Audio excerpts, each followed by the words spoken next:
Perceba a situação do barco, o texto que nós lemos. Não adianta pedir ajuda aos discípulos, porque os discípulos também estão dentro do barco. Eles não vão poder ajudar. Não devemos pedir ajuda aos que estão na praia, porque os que estão na praia estão longe nesse momento da tempestade. Não devemos pedir ajuda às autoridades, porque você percebeu, elas nem ali estão. É o barco, é você dentro do barco enfrentando uma tempestade. Então a quem você deve pedir ajuda? Nós devemos pedir ajuda a um homem que está dentro do barco. Aleluia. Existe um homem que está dentro do barco. A ele nós devemos pedir ajuda. A ele nós devemos pedir o socorro. E como este homem socorre-nos na tempestade? Como este homem socorreu os discípulos aqui nesta tempestade? Veja que para ter o socorro desse homem, primeiro, esse socorro só foi possível porque ele estava dentro do barco. É tempo de nós pararmos e meditarmos. Jesus Cristo está dentro do nosso barco. É fundamental que Jesus esteja no nosso barco. É fundamental que Jesus esteja no seu barco. Ele estava dentro daquele barco e foi por causa disso que eles alcançaram socorro. Uma coisa que foi fundamental também para que ele pudesse ajudar: os discípulos se lembraram dele. Acontece que para nós a história é muito comum, porque nós já conhecemos, nós já sabemos o início, o meio, o fim, a causa. Mas o nosso dia a dia, quando a gente enfrenta uma tempestade, que a gente não sabe quando vai durar, que a gente não sabe por quanto tempo vai acontecer, parece que é óbvio, mas a verdade é que muitas vezes a gente não se lembra daquele homem que está dentro do barco. A gente fica apavorado, a gente olha uma situação, olha outra, mas o óbvio na história de Jesus apaziguando a tempestade não nos é tão óbvio quando nós estamos enfrentando a nossa tempestade. Eu quero lembrar você essa noite: Jesus está no barco. Lembre-se que Ele está no barco. Lembre-se de Jesus esta noite. Aleluia. Foi possível Jesus atuar naquela situação porque os discípulos não só se lembraram de Jesus, como eles se aproximaram dele. Jesus está no barco. É preciso lembrar-se que ele está no barco, mas também é necessário aproximar-se dele. Nós estamos enfrentando um período de quarentena, já disse isso aqui. Será que no nosso dia a dia, seja ele qual for a frequência, semanal, diária, mas nós estamos se aproximando de Jesus? Será que nós estamos reservando um momento para nós nos aproximarmos dele, falarmos com ele, entoarmos um cântico da harpa a ele, um momento, num dia que nós estivermos lá em casa, nas nossas casas, desligar a sua televisão, desligar a internet, abrir a sua harpa, cantar um hino, ler um trecho da Bíblia, aproximar-se um pouquinho mais de Jesus? Eu quero lembrar vocês que o fato dos discípulos se aproximarem de Jesus apaziguou a tempestade. A sua tempestade que você está enfrentando vai ser apaziguada a partir do momento que você se aproximar de Jesus. Sabe o que aconteceu?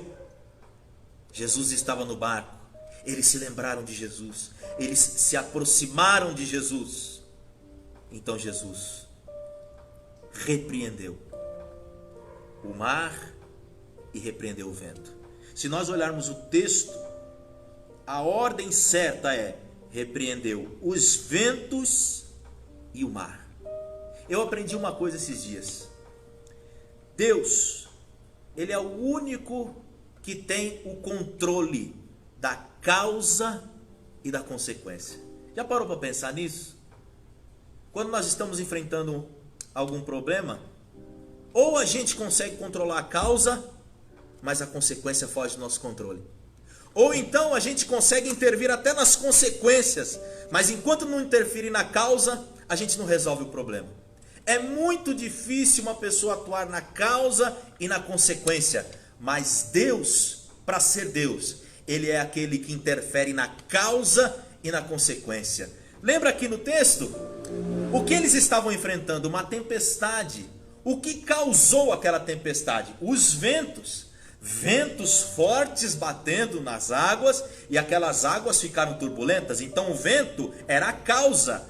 Qual foi a consequência do vento bater? As águas ficaram turbulentas. Esta era a consequência.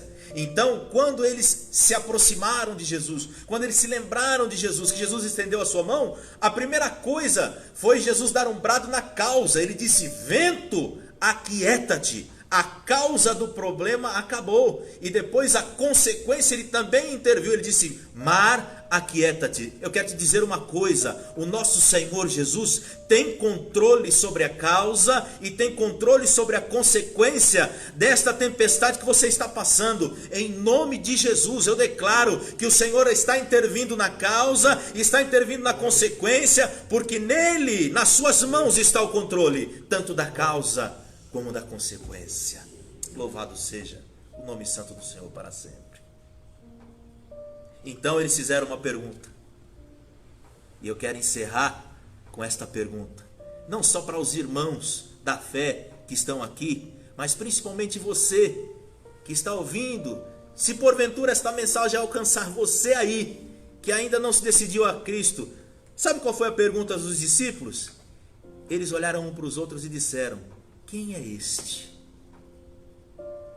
que até o vento e o mar lhe obedecem? Que homem é este que até os ventos e o mar lhe obedecem? Sabe que homem é este? Este homem é o que desceu do céu. João capítulo 3, versículo 17, a parte A, diz assim: porque Deus enviou o seu Filho ao mundo. Aleluia. Esse homem é o enviado de Deus, é aquele que desceu do céu. Sabe que homem é este? Este homem é o que morreu por nós, é o que morreu por mim, é o que morreu por você. 1 Coríntios capítulo 15, versículo 3 diz assim: porque primeiramente vos entreguei o que também vos recebi, que Cristo morreu por nossos pecados segundo as Escrituras. Este homem morreu por mim e por você. O mundo tem muitos ídolos.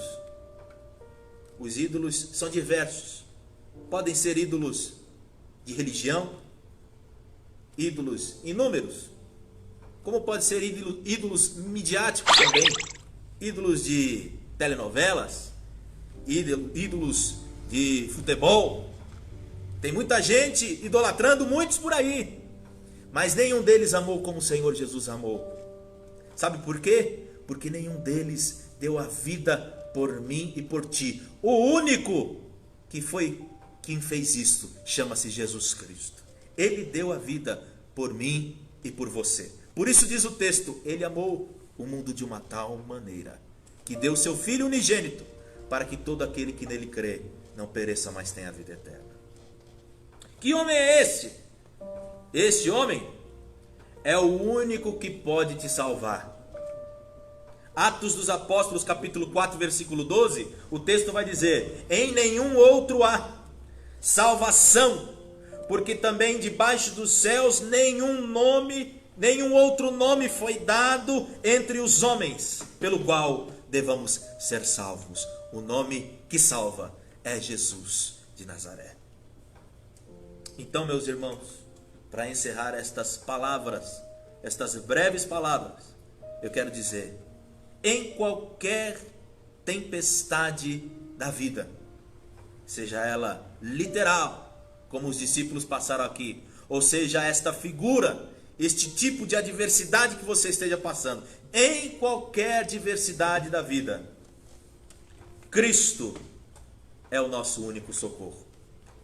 Eu quero fazer uma oração contigo nesse momento, pedindo para que o Senhor Jesus, de uma vez por todas, interfira na nossa tempestade, com poder e grande glória. Estenda as suas mãos de poder, aliás, a palavra do Senhor diz que as suas mãos já estão estendidas. Que Ele entre com providência agora, na minha tempestade, na sua tempestade, na tempestade que estamos passando juntos, nesta situação de coronavírus, nessa situação de pandemia, nessa situação de desemprego, nessa situação de quarentena, nesta situação de crise econômica. Em nome de Jesus, agora nós vamos recorrer a quem tem o controle da causa e da consequência. Vamos orar nesse momento.